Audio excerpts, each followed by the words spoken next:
lectura, si quieren ver algo que trabajamos en las clases anteriores, que haya alguna dificultad, que quieran resolverla. Después vamos al texto, al texto del contenido de hoy.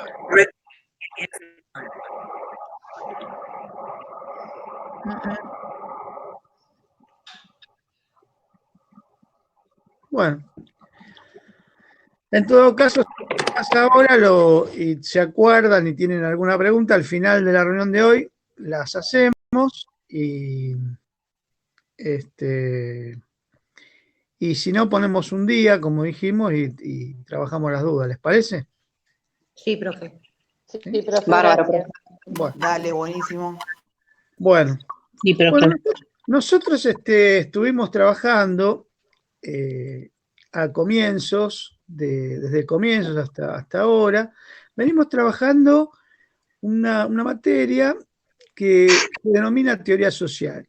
Nosotros en varias clases reafirmamos que teoría son respuestas que pretenden darse a determinados problemas, de modo tal que una teoría permite, es un conjunto de principios, de conceptos, un conjunto articulado y lógico de fundamentos que permiten la explicación, es decir, cierta relación que condicionan a los procesos entre sí, ¿no? Es decir, qué proceso condiciona a otro, o en términos más positivistas, si los que adhieren a esa corriente, podemos plantear que la explicación trata de lidiar con las causas de los procesos sociales. Tratan también, es una teoría, las teorías tratan también de interpretar la realidad, es decir, desde otra perspectiva, como vimos con Weber, y desde otro marco que entiende los procesos sociales como construidos significativamente. Las teorías sirven para interpretar esa realidad. En suma, las teorías son como marcos, como referencias que permiten profundizar en el análisis de la realidad, de modo tal de que hay una coherencia en términos de contenidos que permiten mirar esa realidad con un enfoque particular, diferente de otra teoría, diferente de otro enfoque, ¿no? Entonces, las teorías en realidad no responden a un tiempo, responden a una época, a un contexto. Como nosotros vimos, todas las teorías sociales en sí se da como proceso emergente a partir del siglo XVIII, XIX particularmente, ¿no? Con los procesos de transformación de un capitalismo industrial ya, digamos, en desarrollo, en un desarrollo histórico consolidado. Y ahí, digamos, esos cambios sociales, esas transformaciones sociales han condicionado la emergencia de estas posibilidades de pensar lo social, de tratar de aprenderlo, de tratar de profundizar en ese conocimiento, explicar determinados procesos que se estaban instituyendo históricamente, de tratar de interpretarlos, ¿no? Es decir, frente a ese mundo que se transformaba y frente a esa perplejidad, distintos pensadores comenzaron, como dijimos, a tratar de entender, a tratar de explicar, de interpretar esos procesos de cambio. Interpretarlos de un modo sistemático, de un modo científico, ¿no? Es decir, buscando desde distintas perspectivas de lo que es la ciencia aplicada al conocimiento de lo social, buscaban de alguna manera las certezas últimas o conocimiento cierto de esos procesos a través de un conocimiento, un tipo de conocimiento, es el conocimiento científico. Como vimos, hay diferencias entre lo que era la ciencia aplicada a lo social en Comte, Durkheim, Marx, respecto de Weber, ¿no? Es decir, Comte y Durkheim con una perspectiva, Marx con otra, como vimos, más centrada en una dialéctica materialista, y Weber con el desarrollo de su método de los tipos ideales, que es un método comprensivista, porque él planteaba que para conocer los procesos sociales, conocer los cambios que se estaban instituyendo, era necesario producir un método propio, una metodología propia para las ciencias sociales, ¿no? Para el conocimiento de las sociedades y de esos cambios que se estaban dando. Bueno, entonces las teorías, decimos, estos tres grandes clásicos, Marx, Durkheim, Weber, van a producir, Marx y Durkheim particularmente, y Comte, van a producir sus teorías a la luz de estos cambios históricos de desarrollo capitalista en Europa, ¿no? Esas teorías, ¿hasta acá cómo vamos? ¿Vamos bien? Sí, sí. Sí, profe. Bueno, esas teorías... Sí, perfecto. ¿Eh? ¿Cómo? Que sí, que vamos bien, profe. ¿Sí? Bueno, esas teorías, entonces, como dijimos, no es que quedan en la historia. En realidad, las teorías persisten a lo largo del tiempo, se transforman en lo que se denomina teorías clásicas, por lo menos estas tres, Marx, Durkheim y Weber. ¿Cómo?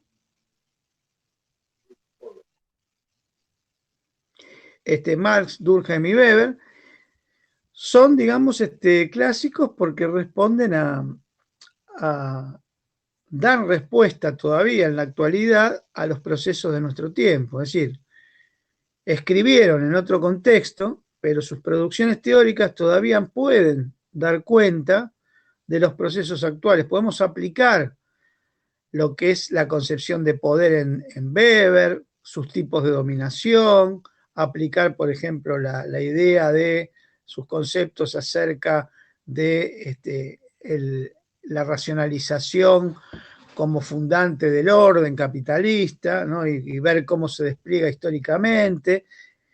Podemos tomar a Durkheim y explicar desde Durkheim los hechos sociales imponiéndose a la conducta de los sujetos, cuáles son las particularidades de esa conciencia colectiva que nos regula como individuos, qué sucede cuando nosotros como individuos no estamos regulados por esa conciencia colectiva, es decir, en realidad no hay una encarnación de las acciones conforme a esa conciencia colectiva que se impone, ¿no? Esto que decía.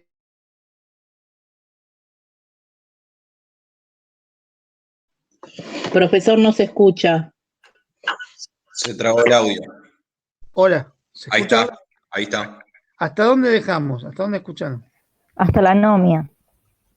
Hasta la anomia, bueno.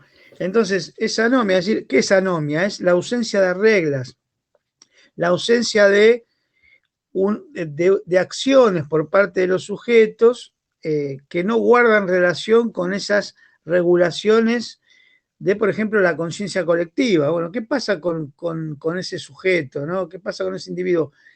La anomia en Durkheim provoca, de alguna manera, una desviación de los sujetos que termina, digamos, de alguna manera, desarraigado de esa colectividad, lo que provocaría, de alguna manera, conductas disfuncionales, conductas que hasta pueden atentar contra la propia vida de los sujetos, ¿no? Esto lo vamos a ver, lo vamos a retomar hoy también. Por ejemplo, cuando explica el suicidio, él dice que el suicidio se explica por un hecho social anterior. Todo hecho social se explica por un hecho social anterior. Entonces, por ejemplo, clasifica distintos tipos de suicidio, el suicidio altruista, el suicidio egoísta, es decir, va como caracterizando, y plantea, por ejemplo, que el suicidio, supongamos, altruista, tiene que ver con una un hecho social que se le impone al individuo, por ejemplo, cuando en una guerra, en un conflicto bélico, que es el ejemplo que da Durkheim, un soldado sobrevive, pero porque huyó en combate, ¿no? Huyó al combate, entonces sobrevive, pero luego se mata, se suicida, porque hay un hecho social anterior que se le impone, que es que todo soldado debe ser valiente y combatir por su patria, por ejemplo, ¿no? Entonces, ese hecho social que no fue, digamos, que en ese momento no lo contuvo, no lo reguló, porque esta persona no combatió, sino que se escapó, luego provoca en él, según Durkheim, una acción como el suicidio altruista, es decir, el suicidio que tiene que ver con una recomposición de esa valoración frente al combate y a la actitud que debió haber tenido en combate, ¿no? Bueno, esto en Durkheim, en Marx dijimos que todavía preexiste, y bueno, en Marx, por ejemplo, preexiste y todavía da explicación a la realidad cómo los modos de producción van desdoblándose históricamente a partir de procesos objetivos y subjetivos, y que esas transiciones se dan a partir de estas contradicciones entre las relaciones sociales de producción y el desarrollo de las fuerzas productivas particularmente. Bueno, esto sirve, por ejemplo, para analizar la globalización hoy. Bueno, ¿qué es la globalización? Es un proceso dentro del orden capitalista. Podemos advertir algunas contradicciones entre las relaciones de producción y el desarrollo tecnológico, el desarrollo de esas fuerzas productivas innovadoras, cómo se está redefiniendo todo eso. Estamos en un tránsito de un modo de producción a otro. Bueno, eso está ocupando gran parte de los estudios en teoría social, hoy en sociología, ¿no? Mesaros, Wallerstein, que falleció hace muy poco, determinados autores que están planteando justamente eso. Bueno, desde otra perspectiva, Boaventura de Sousa Santos, ¿no? Corrientes postmodernas, que vamos a ver también en la materia. Es decir, lo que están planteando es, esta globalización neoliberal es una reestructuración del capitalismo o es una transición hacia otro modo de producción que no sabemos todavía cuál es, pero que está emergiendo, ¿no? Bueno, entonces estos teóricos son clásicos porque todavía no hay respuesta, pero más que nada lo siguen siendo. ¿Por qué? Porque hay grupos, hay colectividades que los siguen manteniendo. Es decir, todavía hay grupos de personas, colectividades de académicos, de políticos, de militantes, que todavía sostienen estas teorías como teorías que pueden ser aplicadas, que pueden ser desdobladas en la realidad concreta. Si no, pasan a la historia como libros, como textos que quedan en una biblioteca, como decía Marx y Engels en sus textos. En realidad, si las teorías no producen modificaciones, si las teorías no tienen un desdoblamiento histórico, bueno, van a quedar para alimento de los ratones en la biblioteca, ¿no? Bueno, entonces, estas teorías, además, como decimos, continúan históricamente, no es que quedan en la historia.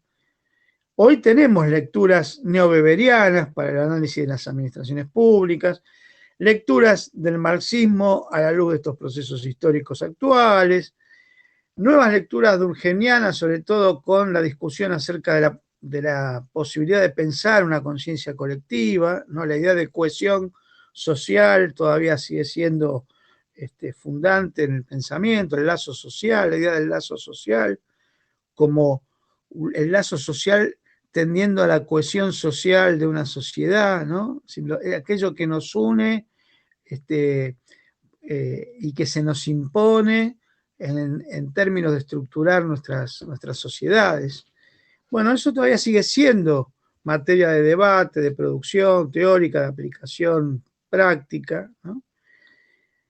Entonces, nosotros tenemos que empezar a ver que estas teorías van a empezar a desdoblarse en otras producciones.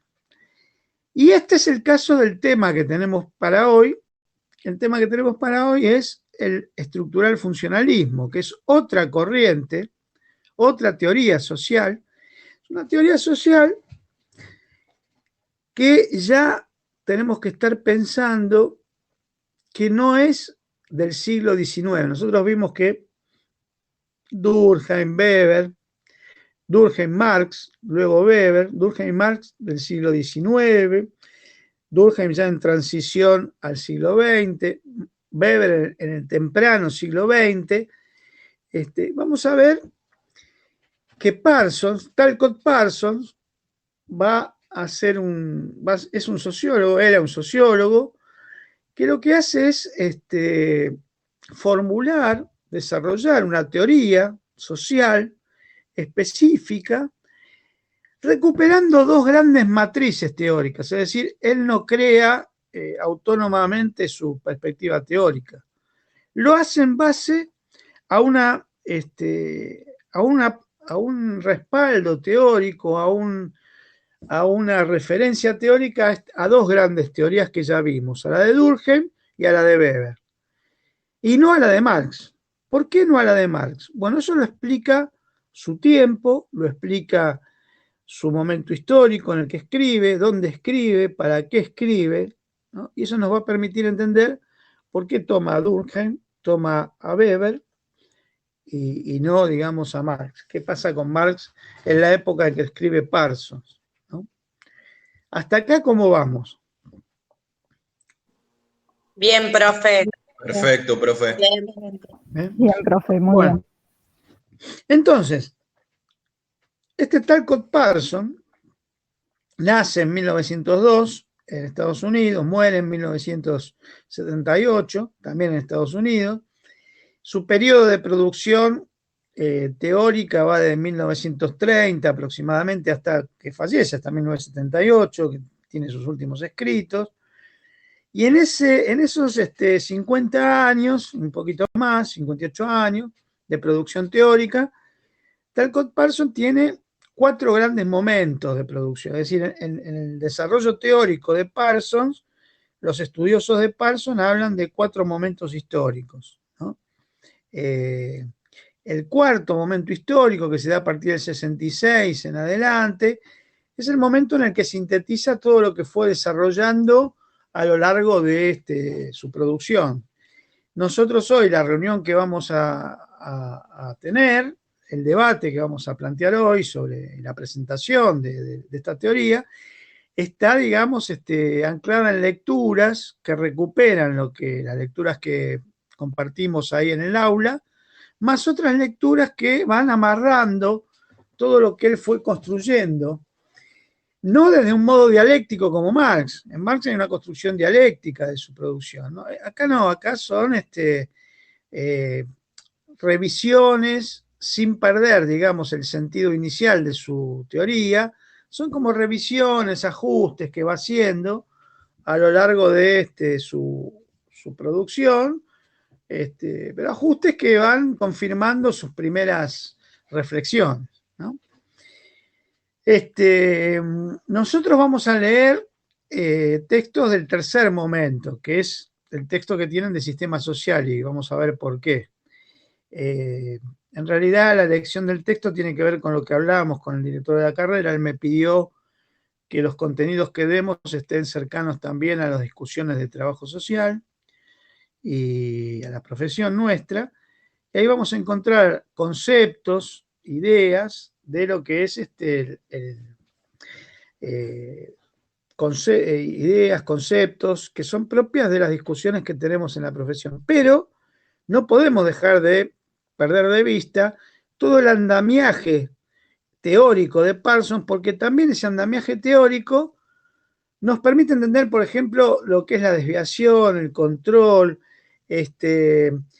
por qué, digamos, se utiliza, digamos, determinadas concepciones para referirse a sectores que quedan por fuera, digamos, de un sistema, de de un orden determinado, y esas personas son vistas como disfuncionales, como personas que tienen que ser reincorporadas a un sistema. Es decir, estas concepciones de adaptabilidad, donde también hay, infelizmente, digo yo, una corriente dentro del trabajo social que todavía se maneja con esas concepciones parsonianas, estructural funcionalistas, de una tendencia al ejercicio profesional dirigida a la adaptación, ¿no? Volver a adaptar al individuo, a las colectividades, a los procesos entendidos como funcionales para un sistema, ¿no? Es decir, cómo anular los conflictos sociales, tratar de restringirlos, y que la acción del profesional del trabajo social se oriente a volver, digamos, a una adaptación del individuo al sistema. Bueno, esos marcos de reflexión todavía se discuten en la profesión. Cuando lleguemos al final de la reunión de hoy, lo vamos a comprender con mayor detalle. Pero digo, no solo utilizamos conceptos en la profesión, el término de rol, acción, desvío, control, que son categorías de Parsons, y lo hacemos a veces inocentemente, pero que esos términos tienen un contenido político, un contenido y efectos prácticos, ¿no? Entonces eso es lo que vamos a tratar de trabajar hoy. Es decir, dar más que nada toda la teoría de Parsons en su conjunto, conocer a Parsons, conocer el estructural funcionalismo, porque muchas veces también es cierto que en la profesión se discute a Parsons, ¿no? Y se discute el estructural funcionalismo y se ha leído muy poco de él, ¿no? Es decir, está el rechazo que hay a Parsons y al estructural funcionalismo, que no se lo ha leído en profundidad. Y uno, hasta para ser crítico de determinadas corrientes, tiene que leerlas, si no, no puede realizar una crítica en profundidad. Entonces hoy la invitación es a conocer el estructural funcionalismo y el planteo de Parsons, el planteo teórico de Parsons. Bueno, hecha esta salvedad, entonces, que hay 4 momentos en la obra, o los estudiosos califican 4 momentos, siendo el último el momento de mayor integración teórica, que nos vamos a referir hoy para tener la idea central, totalizante del pensamiento de Parsons. Vamos a empezar diciendo que, si ustedes se detienen en esto que dijimos recién, que nace en 1903, muere en 1978, es un pensador contemporáneo. Es un pensador que ya escribe en un momento el desarrollo capitalista ya consolidado, donde la rama siderúrgica, la rama química, ha llevado un desarrollo de las fuerzas productivas, ha llevado un desarrollo tecnológico importante, y tan importante que ha desarrollado la sociedad del siglo XX, la sociedad de masas. La sociedad del siglo XX, la sociedad de masas, significa que ahora no solo hay una producción masiva de bienes, sino que también masivamente se accede al consumo de bienes sociales, de bienes necesarios para la reproducción, de bienes culturales, ¿no?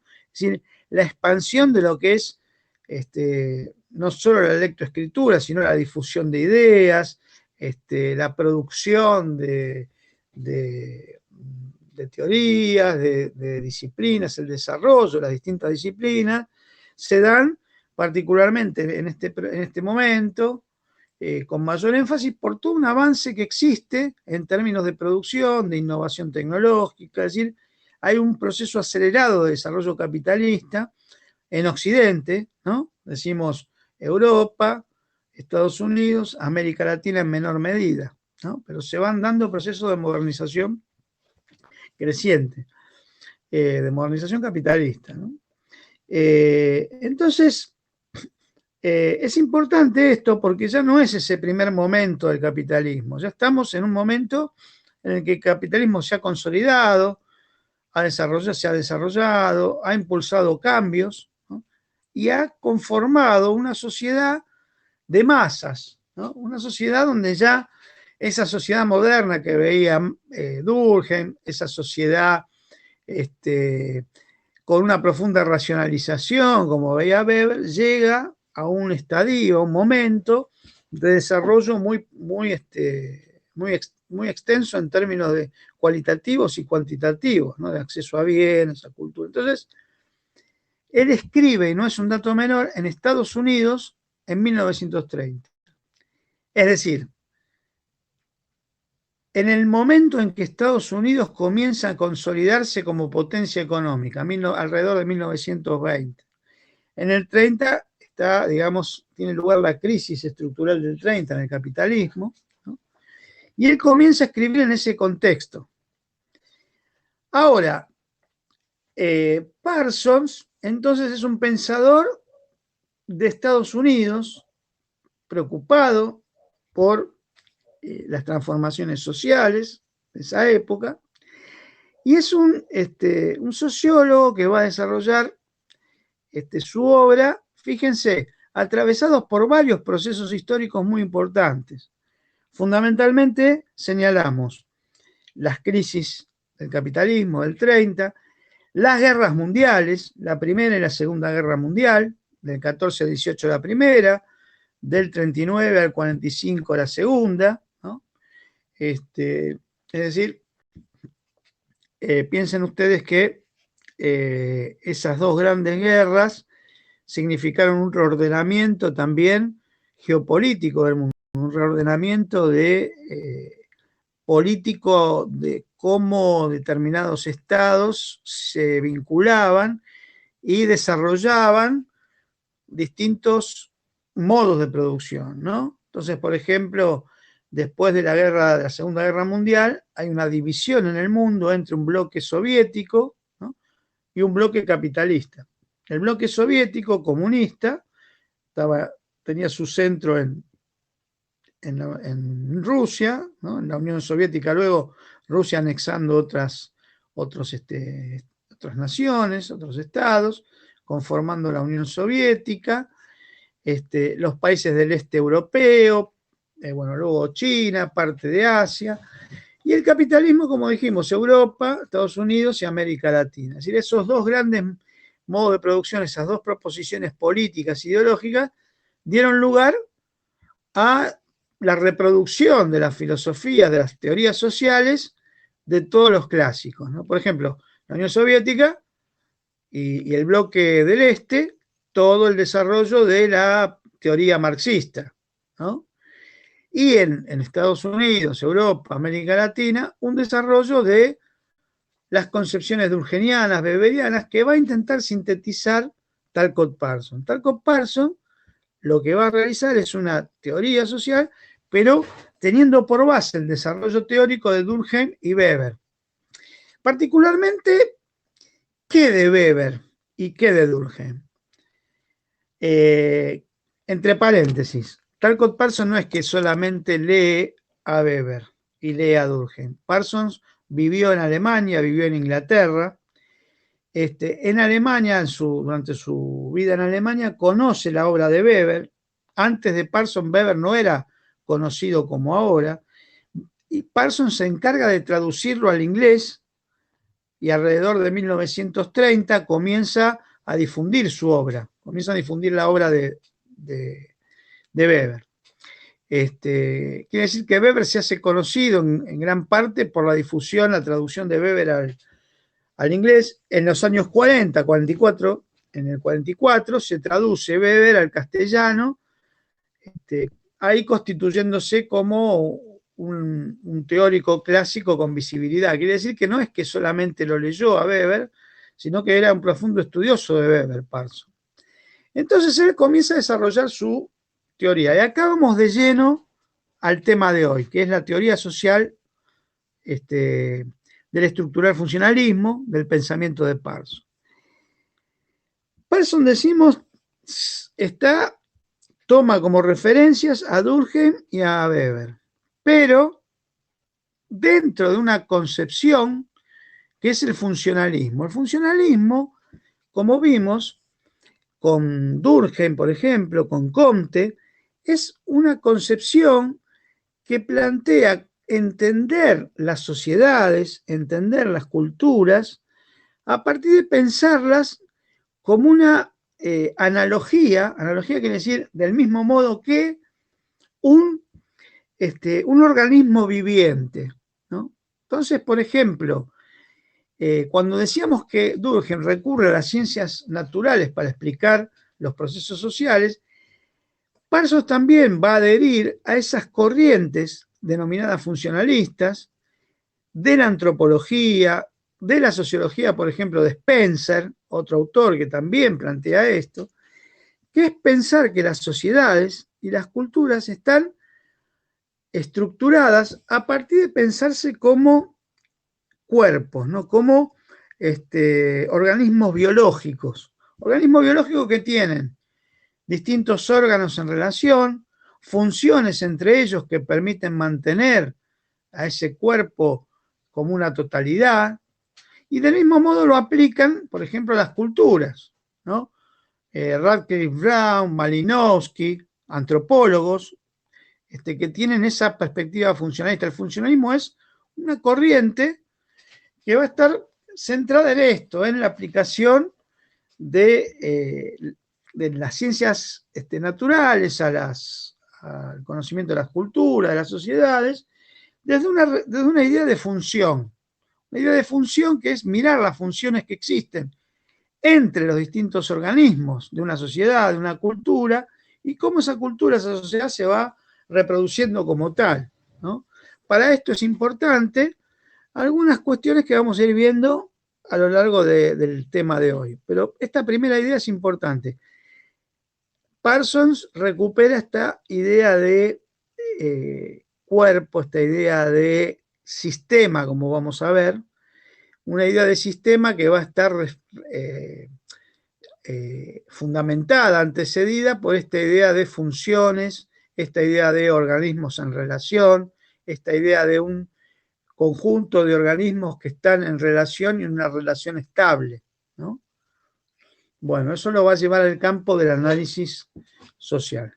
Ahora lo vamos a ver. Entonces, las fuentes del pensamiento de Durkheim son el funcionalismo antropológico, el funcionalismo de Spencer, la teoría durkheimiana y la teoría weberiana fundamentalmente. Esos son sus marcos de reflexión a partir de los cuales desarrolla su teoría.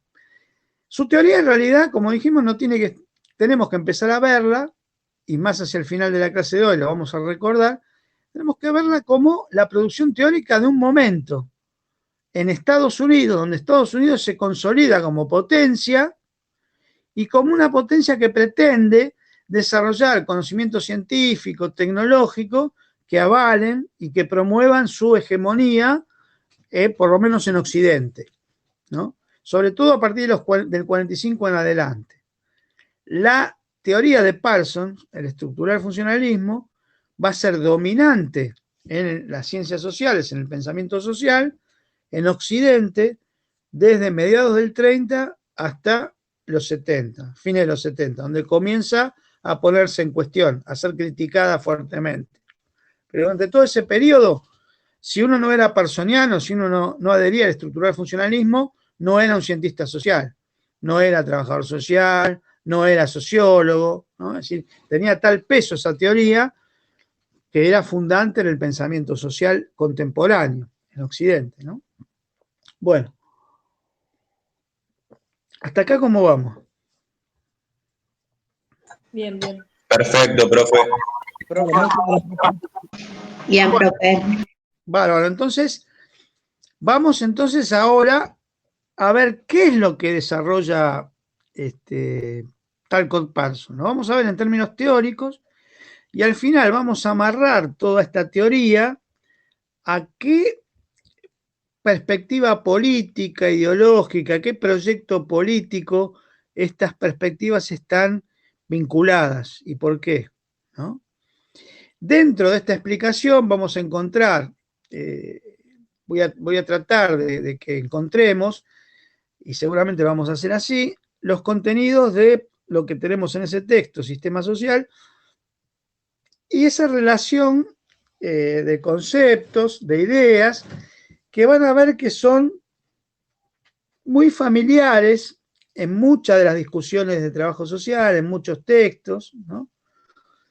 A mi juicio, no quiere decir que sea así, que tenga que ser así, pero desde mi punto de vista, desde mi lugar, felizmente superadas por otras corrientes en nuestra profesión, ¿no? Y digo felizmente porque esto quiero trabajarlo al final. Vamos a ver que las consecuencias de estas teorías no son neutras, no es solo un modelo explicativo como pensaba Parsons, tiene implicancias sociales, políticas, ¿no? Así que eso lo vamos a ver al final, pero esa discusión también va a ir permeando todo lo que vayamos diciendo hasta ahora. Bueno, entonces, ¿qué plantea Parsons? Bueno, Parsons parte de primeros estudios, ¿no? La estructura de la acción social, un texto de mediados del 30, donde él lo que intenta hacer es retomar la discusión de Weber acerca de el concepto de acción social, ¿no?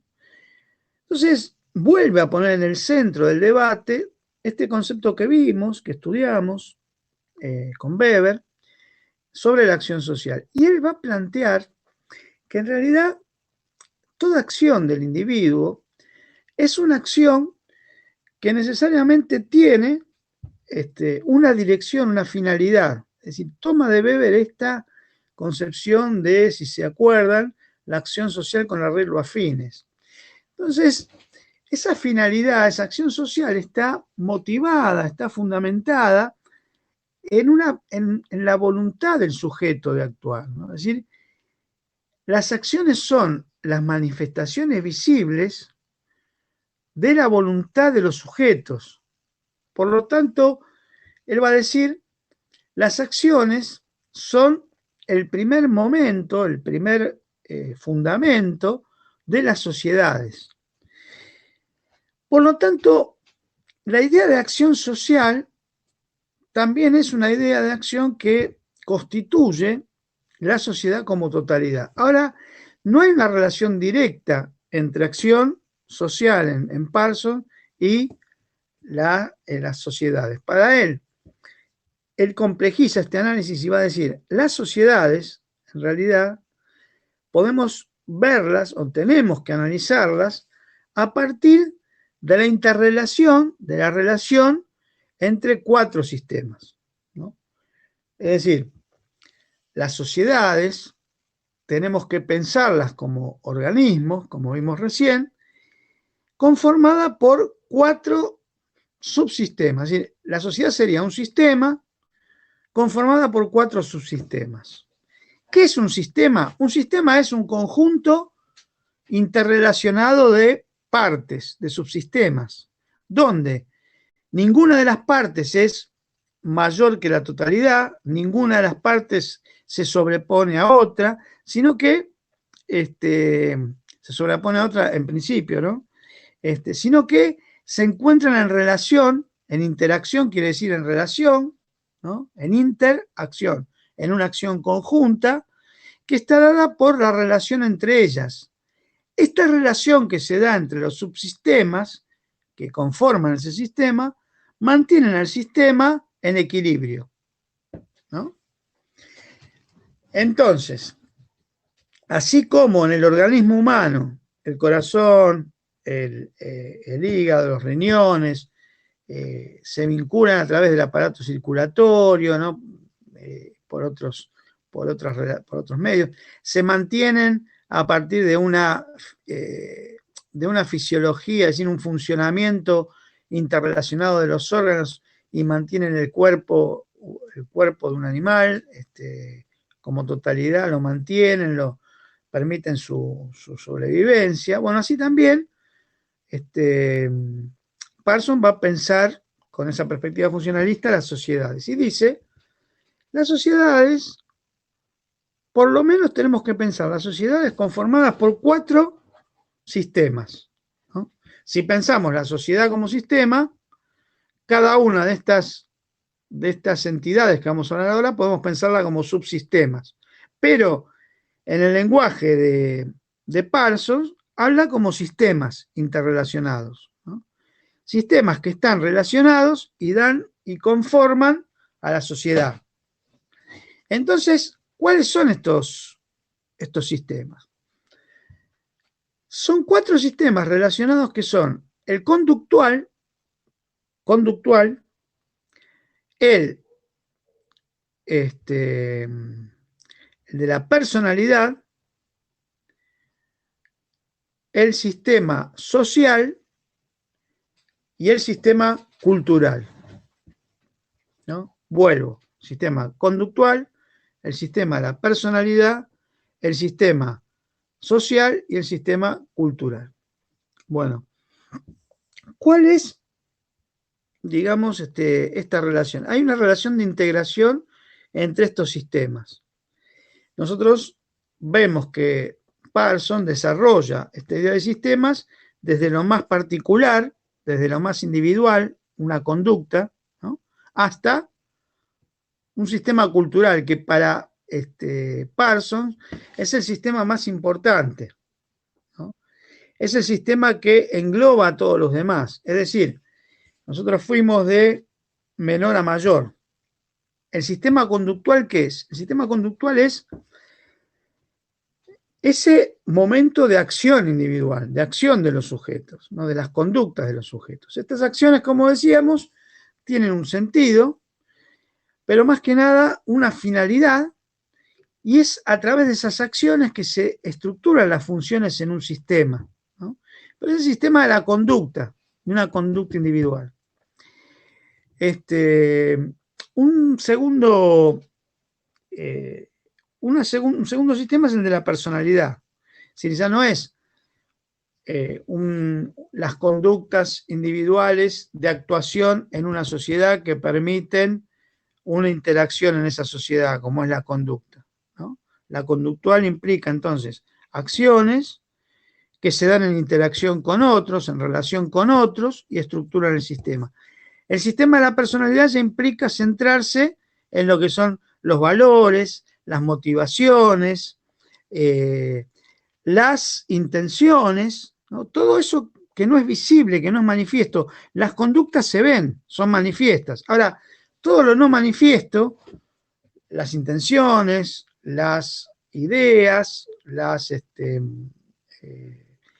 perspectivas con las que cada sujeto actúa y actuamos, son parte del sistema de la personalidad, pero que está en relación con las conductas. Fíjense, las conductas tienen una actuación objetiva en la realidad, pero tienen por base una motivación, una idea, ¿no? Una valoración de esa situación en particular sobre la que se actúa. Entonces es un segundo momento, ¿no? Un segundo sistema de la personalidad. El sistema de la personalidad contiene al sistema conductual, permite el desarrollo de ese sistema conductual. Uno actúa, pero esa actuación siempre está motivada por justamente un fundamento, una dirección de esa acción. Para Parsons, predominantemente es la búsqueda de una finalidad, predominantemente, y es un ejercicio de la voluntad, ¿no? Entonces, esto que recupera de Weber, de que está presente Weber acá, de que la acción tiene un sentido, bueno, esto lo recupera a partir de esta relación entre el sistema de la personalidad y el sistema conductual. Pero fíjense lo distintivo del pensamiento de Weber. Acá la acción es parte de un sistema más amplio y es un sistema en sí mismo, ¿no? ¿Por qué un sistema? Porque el sistema conductual relaciona como partes a las conductas y acciones de distintos sujetos en la sociedad. Pero todo ello condicionado, contextuado a través de la personalidad, ¿no? Es decir, la personalidad define, el sistema de la personalidad define las acciones. Y acá vamos a otros dos grandes sistemas, el sistema social que contiene al de la personalidad y al conductual, y el cultural, que contiene al sistema social, de la personalidad y al conductual. El sistema cultural es el sistema, dice, más importante para Parsons, porque contiene a todos los demás. El sistema cultural es el sistema en el que se enlazan los valores, los ideales de una sociedad, los principios que los unen, por ejemplo, la adhesión a determinados símbolos, el significado que adquiere, por ejemplo, determinados ritos, determinadas costumbres, ¿no? Es decir, esto condiciona el sistema social condiciona al sistema de la personalidad, y el sistema de la personalidad condiciona al sistema conductual. Pero dice él, el sistema de la cultura, es decir, estos sistemas que conforman la sociedad no pueden ser abordados, dice Parsons, por una sola disciplina. Con este criterio positivista, que cada disciplina tiene que tener un objeto y un método, él dice, el sistema cultural tiene que ser abordado por una disciplina en particular, la antropología. Porque la antropología lidia con estos procesos culturales, con los significados de determinadas culturas, con el develamiento de determinados ritos, determinados procesos instituyentes que es producto de comunidades y sociedades específicas. Entonces dice, el sistema cultural es el más importante, pero que debe ser abordado por otra disciplina, la antropología. El sistema de la personalidad es importante, es menos importante que la cultura, que el sistema social, es importante, pero no puede ser abordado por el pensamiento social, por la sociología, por las ciencias sociales. Tiene que ser abordado por una disciplina como la psicología, que permita explicar, entender las motivaciones de los sujetos, sus reflexiones, sus procesos intrapsíquicos, ¿no? Eso es parte de, porque son procesos individuales y procesos que tienen que ver con la conciencia de los sujetos, ¿no? Entonces, ¿cómo se accede a esa conciencia? Bueno, eso lo tiene instrumentado, lo tiene desarrollado una disciplina como la psicología. Y la conducta, el conductual, no le da mucha importancia, ¿no? Lo plantea como un proceso, digamos, de alguna manera práctico, concreto, que se da en la sociedad. Para algunos parsonianos, ese puede ser el campo, el objeto, para muchos, dentro de nuestra profesión, ese sistema conductual puede ser el sistema objeto del trabajo social, ¿no? Esta es una discusión que se da largamente en la profesión. Bueno. Pero vamos entonces al que no desarrollamos o al que no mencionamos, que es el sistema social. ¿Por qué escribe ese texto, el sistema social de 1951? Porque el sistema social para Parsons es el sistema que debe atender el pensamiento social. Es el sistema que debe atender las ciencias sociales. Ese es el objeto, de alguna manera, de una disciplina o de disciplinas relacionadas o abarcadas por la ciencia social. Entonces, ¿qué es entonces este sistema social? ¿Cómo lo entiende? ¿Cómo lo entiende Parsons? Hasta acá, ¿cómo vamos? Antes de avanzar. Bien, muy bien. Bien, profe. Perfecto, profe. ¿Sí? Bueno, entonces, ¿este sistema social qué es? Y ahí, de alguna manera, nosotros, cuando hablamos del sistema, cuando él desarrolla el sistema social, ahí está presente el pensamiento de Durkheim. ¿Sí? Cuando desarrolla el sistema social, ahí está recuperando a Durkheim. ¿Por qué? Porque en Parsons, en realidad, el sistema social es una estructura, se conforma como una estructura que se le impone al sujeto, que se le impone al individuo. Entonces, parte de esa idea, ¿no? Es decir, recupera de alguna manera esta idea de que las conductas, las acciones de los sujetos no son acciones libres como las pensaba Weber. La acción social no es que es una acción social individual, como la pensaba Weber con su individualismo metodológico, ¿no? No, son acciones individuales, pero acciones que se dan en el marco de una influencia recíproca entre los sujetos. Esto es propio de Parsons. Es decir, el sistema social implica, contiene al sistema de la personalidad, al sistema conductual, pero esas acciones con un sentido no son acciones individuales nada más, son acciones que se dan en una interrelación entre sujetos. Y esa interrelación condiciona las acciones. Las acciones sociales no son libres, totalmente libres.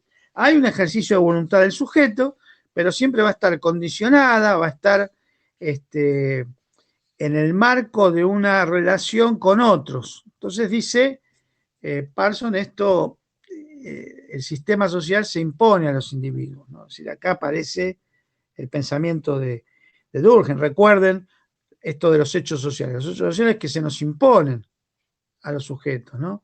Por ejemplo, el hecho social, el nombre que se nos pone, un nombre, el lenguaje, como decíamos la clase pasada, ¿no? Se nos impone. Entonces, nosotros decimos que ese sistema social se estructura no solo a partir de acciones, que las acciones que desarrolla el individuo están guiadas por la resolución de necesidades. Es decir, para Parsons, las necesidades son constitutivas de este sistema social. Ahora, ¿qué son las necesidades en Parsons? Las necesidades en Parsons no son vistas como necesariamente carencias, ¿no? O situaciones deficitarias. Las necesidades surgen y se multiplican a partir de la relación entre los sujetos, es decir, estas conductas, estos comportamientos, estas acciones, mejor dicho, más que conductas y comportamientos, estas acciones de los sujetos en sociedad, en relación con otros, producen determinadas necesidades, que no son solo las de supervivencia, ¿no? Necesidades que también son simbólicas, que son de participación, que son necesidades vinculadas a formar parte de procesos colectivos, de construir la realidad, ¿no? Entonces, estas necesidades, fíjense la relación o el diálogo que tiene Parsons acá con la antropología. Fundamentalmente es una concepción de necesidades que recupera de pensadores como Malinowski, antropólogos, ¿no? Entre paréntesis, les paso un chivo para el que quiera, ¿no? Ahí en la biblioteca hay un pequeño librito que escribí hace mucho tiempo, muchos años, en pleno neoliberalismo. Era más que nada, era como finalidad un texto de cátedra, de una materia que daba yo en la UBA. Pero es un texto que quedó, no sé, por ahí dando vueltas, se llama El concepto de necesidad y estilos de desarrollo. Y el que quiera profundizar en esto de las necesidades, ¿no? Ahí puede encontrar marcos referenciales de cómo pensar este concepto muy extendido en nuestra profesión, pero que también viene históricamente construido de otros campos, de la antropología, la sociología. Cierro paréntesis. Bueno, entonces, las necesidades, dice Parsons, conforman también el sistema social, son parte constitutiva de ese sistema. Ahora, ese sistema, entonces, que se estructura a partir de acciones que producen necesidades, ¿no? Dice Parsons, tiene prerequisitos. ¿Qué son prerequisitos? Son condiciones necesarias, indispensables, para que ese sistema se pueda mantener. Sin estas condiciones, si no se cumplen en la realidad estos requisitos, el sistema desaparece. El sistema social no existe. El sistema social se descompone, se desestructura, muere. utiliza esta metáfora de la muerte como la muerte de un organismo vivo. El sistema social muere. De no cumplirse estos requisitos que tienen que ser mantenidos permanentemente, ¿no? Para que el sistema social se reproduzca como tal, como si fuese un organismo, ¿no? Entonces, ¿cuáles son estos requisitos? Prestemos atención. Es cuando uno asiste a las clases de Parsons, del estructural funcionalismo, generalmente se da esta parte nada más. Pero esta parte, si no tiene relación con todo lo que vamos a decir ahora, pierde su sentido, ¿no? Porque vemos parcialmente a Parsons. Entonces, esto es importante. ¿Por qué? Porque es importante en Parsons, estos 4 requisitos para Parsons son los que mantienen al sistema. Es el famoso modelo en una sigla en inglés, ¿no? Que es los requisitos ágil. Ágil porque recuperan la primera letra de cada uno de los conceptos que Parsons desarrolla como requisitos necesarios para el desarrollo y la existencia de un sistema social.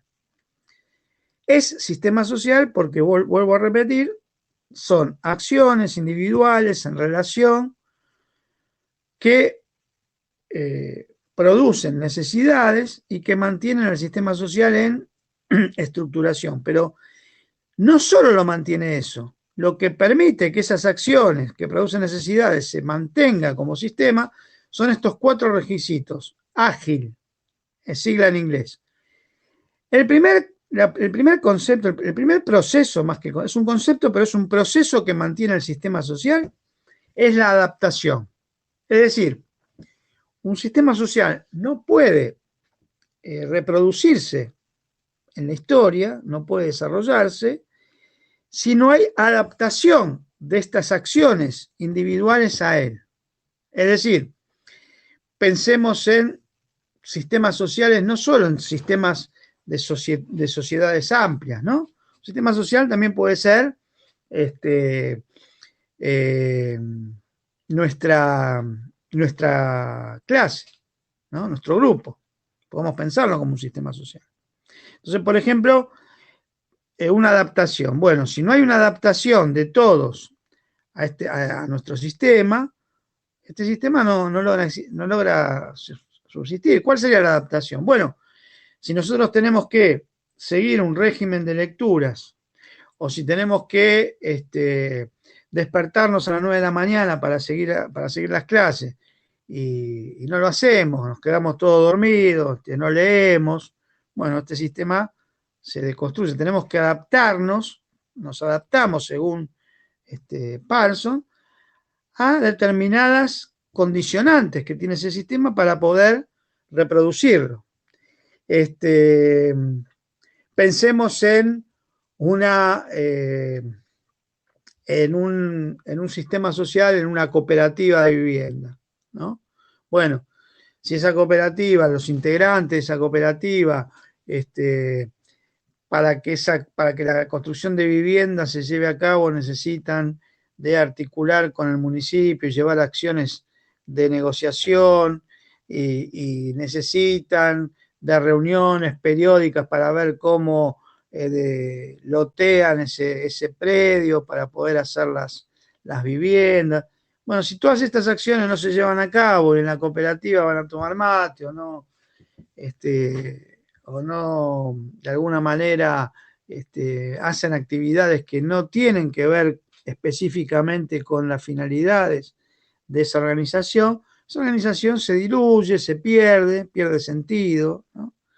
Las sociedades, si en términos de Parsons no hay una adaptación de los individuos a ese sistema, si en realidad desobedecemos activamente, por ejemplo, nuestro trabajo cotidiano en una fábrica, por ejemplo, en las fábricas, y hacemos huelgas y incluso hasta rompemos las maquinarias. Bueno, esas acciones que no no siguen una adaptación al sistema, es decir, la adaptación significaría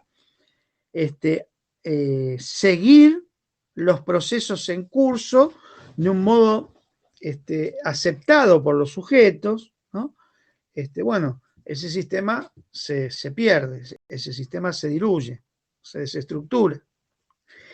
Por lo tanto, la adaptación es un requisito fundamental para Parsons para mantener el sistema, para que el sistema continúe, el sistema social. El segundo requisito para Parsons es el vinculado a los objetivos. Es decir, todo sistema implica la formulación de objetivos sociales. Todos los sistemas, los subsistemas sociales, ¿no? Las organizaciones, las asociaciones intermedias, los propios individuos, todos deben desarrollar objetivos. Una sociedad como totalidad tiene que tener objetivos. Objetivos son horizontes deseados de la acción, es decir, horizontes de llegada en un tiempo futuro y en un territorio determinado, de transformaciones de determinadas situaciones, pero que son deseadas, que son pensadas por los sujetos, sin la determinación de objetivos, sin la determinación de finalidades, bueno, tampoco hay sistema. Pensemos, dentro del sistema social, el subsistema político, que Alberto Fernández, por ejemplo, ¿no? Ayer en la conferencia de prensa. Bueno, frente a una crisis, ¿no?, de la pandemia, hay una formulación de objetivos. Bueno, vamos a extender el plazo de la cuarentena, del aislamiento social, hasta el 24 de mayo. Tenemos como horizonte deseado esto de la fase 5, es decir, de una vuelta a todo lo que son la cotidianidad sin restricciones, ¿no? Bueno, eso es un planteo de objetivos que mantiene el sistema. Objetivos más a largo plazo, ¿no? Bueno, vamos a intentar que se eleven las reservas del Estado y para eso vamos a tratar de controlar la inflación y controlando la inflación vamos a intentar generar un ciclo de consumo que permita el crecimiento de la economía. Son objetivos que mantienen el sistema. A un movimiento social, bueno, el movimiento social, por ejemplo, el movimiento de derechos humanos. Bueno, los derechos humanos lo tenemos como, la garantía de derechos humanos lo tenemos como finalidad, como objetivo en los movimientos de derechos humanos. En principio los objetivos eran juicio y castigo a los culpables del genocidio. Bueno, no es que todavía eso ya está resuelto, pero hubo un gran avance respecto del 83 hasta la actualidad con los juicios, ¿no?, con el pedido de justicia frente a los genocidas. Ahora, una vez que ese objetivo se va cumpliendo, va tomando cuerpo, se le va dando respuestas y se va logrando ese objetivo, se producen otros. Fíjense, bueno, cómo en los movimientos de derechos humanos, pensemos en las madres, bueno, está bien, ya no resolvimos totalmente esto, pero está muy bien encaminado, estamos logrando enjuiciar a los culpables, estamos logrando los objetivos que nos propusimos como movimiento, creamos otro objetivo ahora, crecemos, vamos hacia otro objetivo, creamos una universidad, la Universidad de las Madres, ¿no? Entonces ya ese objetivo se desdobla a un objetivo de un proceso educativo, por ejemplo, ¿no? Inicial un proceso, una institución educativa, y que forme en derechos humanos, ¿no?, que tenga como especificidad el desarrollo de los derechos humanos como un objetivo de fomento teórico, ideológico de las distintas disciplinas que se forman en esa universidad. Entonces, vean cómo los objetivos son importantísimos para el mantenimiento del sistema, dice Parsons. Reitero, adaptación, objetivos. El tercer requisito es la integración. Entonces, ¿la integración qué sería? La integración sería cómo no solo hay adaptación y objetivos, sino también cómo nos interrelacionamos. Y acá nuevamente está está Durkheim, ¿no? Esta idea del lazo social, esta idea de la cohesión social. Es decir, el sistema se mantiene si existe una integración entre nosotros, si existe una integración entre los sujetos que conforman esa sociedad, ese sistema social, mejor dicho, ese sistema. Es decir, la integración significa agregarse de un modo cohesionado, de un modo no divergente, ¿no? La integración es lo opuesto a la fragmentación, es lo opuesto a la explosión de las diversidades, es lo opuesto a la no agregación en un proyecto colectivo común, ¿no? Entonces, por ejemplo, integración significa tender hacia una interrelación de las acciones de un modo coordinado, de manera tal que el sistema pueda reproducirse. Nuevamente, sistema social, pensemos la sociedad más amplia, ¿no? Y pensemos cómo en esa sociedad cada uno realizando su actividad, su trabajo, contribuye al sistema productivo más amplio, ¿no? Bueno, esto es Durkheim. Recuerda cuando hablaba de la solidaridad orgánica, ¿no? Bueno, acá está Durkheim presente, pero es importante esto de la integración, es decir, un sistema en el que más que integración social existe desintegración, conflictos entre sectores, bueno, eso atenta contra el sistema, contra la perduración del sistema. Si, por ejemplo, nosotros acá comienzan a estructurarse núcleos que comienzan a cuestionar el orden vigente, ¿no? Grupos de narcotraficantes, de sectores políticos de extrema radicalidad, reivindicaciones de determinados sectores sociales que llevan a una radicalización de los conflictos. Bueno, eso ya tiende, según Parson, tiende a la desintegración. La desintegración atenta entonces contra el sistema. Es un requisito para el sistema la integración social, ¿no? La integración pensada en términos, como los pensaba Durkheim, de cohesión, ¿no? ¿Hasta acá se va entendiendo? Sí, profe. Sí, profe. Una Bueno, pregunta sí. anterior, por ahí no es muy importante, pero bueno, los objetivos, cuando uno tiene esos objetivos y los va cumpliendo, ¿va por un objetivo mayor según Parson o son aleatorios? No, él no jerarquiza eso, pero se plantea, digamos, puede ser mayor, puede ser un objetivo igual. Es decir, hay un permanente planteo de objetivos para mantener el sistema. El sistema, si no hay la búsqueda de una finalidad, si no hay la búsqueda de un proceso a futuro, entonces el sistema, digamos, perece, se desestructura. ¿Por qué? Porque en realidad las acciones, esta integración de los sujetos siempre va en dirección a la búsqueda de objetivos comunes, ¿no? Entonces, una integración sin objetivos, ¿no? Un proceso de adaptación de los individuos a este proceso más integrativo, si no tiene objetivos, bueno, eso lleva a una parálisis de cualquier subsistema social, porque de alguna manera no hay una dirección de esa acción, ¿no? Una dirección en términos volitivos, coherentes, ¿no? Puede haber acciones,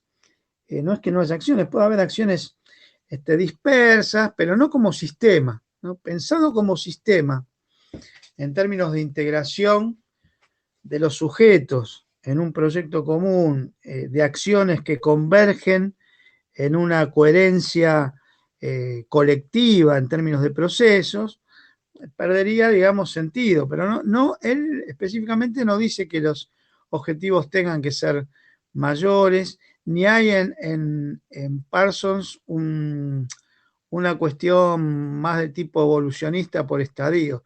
La piensa, pero no está en su preocupación en el momento en que piensa los sistemas más en abstracto. Porque fíjense que la perspectiva de Parsons es una perspectiva que no toma en cuenta, es decir, habla de cultura, habla de sociedades, le da un peso importante a las culturas, pero no es que lo sitúa históricamente como lo hace Marx. No es que habla de un sistema en particular y cómo transita otro, sino que habla de los sistemas y plantea una teoría que puede ser aplicada a cualquier sociedad, ¿no? En principio. Vamos a ver que no es inocente el planteo de Parsons. Pero ¿se entendió esto? Puede ser un objetivo mayor, puede ser otro objetivo, ¿no? Pero siempre hay objetivos que mantienen el sistema. Ok, gracias. Profe. Hola, hola. Sí, te escuchamos. Una consulta, profe. Parsons en algún momento tiene una idea más crítica de la sociedad, como llega a ser Weber, ya que retoma Weber esto del desencantamiento y de proponer otra cosa, o No. se queda en la anestesia esta que nos más acordar más a Durkheim. No, al contrario. Vamos a ver al final, y anticipaste muy bien el cierre, de ninguna manera él plantea una crítica a una reproducción casi ligada a mantener el estado de situación, el statu quo, ¿no? Al contrario, lo promueve por razones políticas, por razones ideológicas, por las necesidades incluso de la política exterior norteamericana, de formular una teoría que tienda a garantizar la reproducción de un orden como esta, ¿no? Si nunca, no se cuestiona. Vamos a ver ahora seguidamente que hay una idea de cambio, hay ciertas ideas vinculadas a un cambio dentro de los sistemas sociales, no son estáticos, hay una dinámica en Parsons pensando el sistema, pero es una dinámica de tal manera que pueden producirse cambios, pero esos cambios no implican una destrucción del sistema, son cambios que sirven para retroalimentar el sistema, para fortalecerlo, ¿no? Pensemos el capitalismo, por ejemplo, el capitalismo pensado como un modo de producción que tiene en su dinámica histórica periodos de crisis y periodos de expansión. Esto lo estudió Kondratiev, Mandel, otros autores. Entonces, a cada periodo de crisis sigue un periodo de reestructuración del capitalismo y fortalecimiento. En ese sentido, uno puede leer que hay un desequilibrio en el capitalismo cuando hay crisis, pero fíjense que hay una reestructuración, entonces hay un cambio, pero el sistema sigue, ¿no? Bueno, en Parsons la idea es esa, es pensar los cambios dentro de un orden. Es decir, hay cambios, pero el orden se mantiene. Esto lo vamos a ver al final. Pero anticipándonos a ese final y respecto de tu pregunta, no hay un posicionamiento crítico. Al contrario, es un teórico del statu quo. Es un teórico que lo que intenta es reproducir un orden determinado. Y políticamente está escribiendo para garantizar la reproducción del capitalismo conforme a lo que son los dictados de la política exterior norteamericana, particularmente después de la segunda posguerra, que pone todas sus fichas en lo que es el sistema universitario, en crear, por ejemplo, los departamentos de ciencia política se crean en el 40, en las universidades norteamericanas, 46, 47. ¿Por qué? Porque querían desarrollar conocimiento científico de cómo poder predecir, explicar, cómo mantener ese orden en el que ellos estaban siendo potencia hegemónica, tener, digamos, conceptos y categorías y teorías que permitan, por ejemplo, fortalecer la política exterior, comprender los procesos de dominación y colonización política. Entonces, Parsons, digamos, se presenta esta teoría, puede presentarse como neutra, avalorativa, como una teoría más en abstracto, pero es una teoría que tiene consecuencias políticas, vamos a verla. Si es una teoría que está fundando, dando letra a una política exterior de hegemonía norteamericana del 46 a los 70, ¿no? Pero volvamos, ¿está bien? ¿Se entendió? Sí, sí, perfecto, profe, sí, sí. Entonces, Gracias. no, todo bien. Ahí, pero vamos a llegar a eso y lo vamos a discutir al final. Tenerlo en mente porque lo recuperamos después. Quiero seguir con esto, es decir, hay objetivos de adaptación, perdón, las necesidades se satisfacen a través de estructuras que vamos a ver después, pero que antes hay prerequisitos. Estos prerequisitos entonces eran adaptación, integración, objetivos, integración y un último que es la latencia. La latencia, ¿qué entiende por latencia, Parsons? Latencia significa todas aquellas acciones que mantienen al sistema, ¿no? Es decir, no son objetivos, no tienden a la integración, no tienden a la, digamos, a la adaptabilidad, o sí lo tienden, pero no explícitamente, es la latencia del sistema, es decir, fundada en lo que son principios, la defensa de determinados valores, de principios que garantizan que ese sistema es percibido, pensado como deseable. La latencia está vinculada fundamentalmente a lo que es para Parsons y que debe ser para todas las sociedades, porque esto lo piensan, como decíamos, sin una referencia histórica, sin referencias culturales, lo piensan para cualquier sociedad, como una teoría aplicable a cualquier sociedad. Tenemos que tener en cuenta que esta latencia en realidad significaría que los sujetos mantienen al sistema, y el sistema se mantiene, ese sistema social, a partir de valores comunes, de principios, y en esto Parsons le da un papel fundamental a los estados, ¿no? Porque el estado, ¿qué sería? El estado es un subsistema más del sistema social, es el subsistema político, ¿no? Ahora, el estado tiene una función particular, y ahí ya habla de función. ¿Cuál es la función del estado?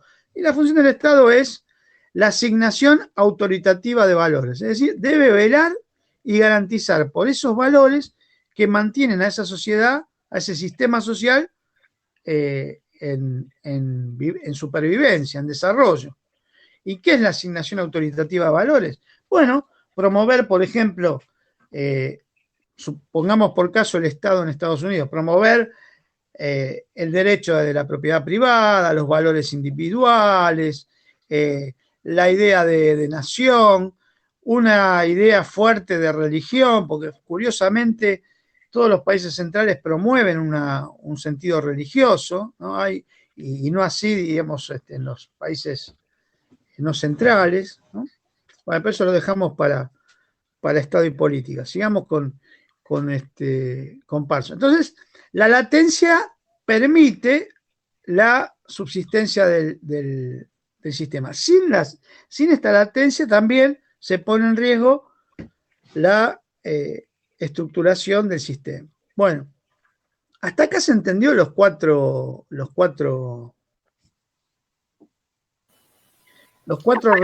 requisitos para que el sistema subsista. Sí, profe. Sí. Sí, profe. Bueno, Sí, profe. ahora volvamos a las necesidades.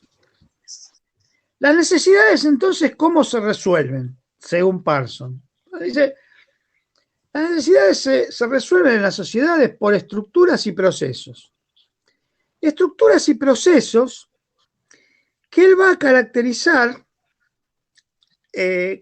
digamos, va a definir también con un número limitado, preciso. Fíjense que en todas estas categorizaciones que va haciendo, esto es una nota, un paréntesis, ¿no? Abrimos paréntesis. Una nota de color metodológica.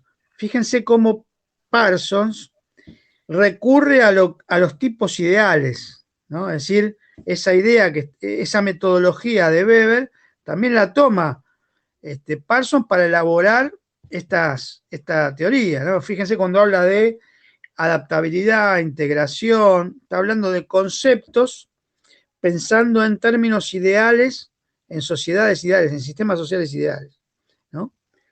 Cierro paréntesis, pero que son empíricos, son empíricos porque Él analiza las acciones, analiza las sociedades, es decir, los procesos que dan forma a ese sistema social que lo constituye. Bueno, cierro paréntesis. Las necesidades, entonces, ¿cómo se resuelven según Parsons? Se resuelven a través de estructuras y procesos. Particularmente, él define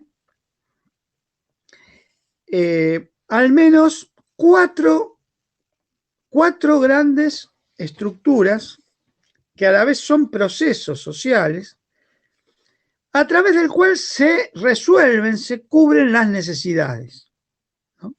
Entonces, ¿cuáles son estos cuatro grandes estructuras o procesos a través del cual se van resolviendo las necesidades?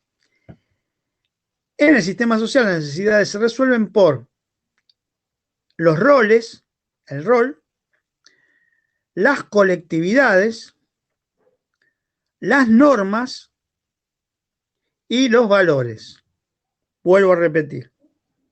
Las necesidades se resuelven en un sistema social a través de los roles, las colectividades,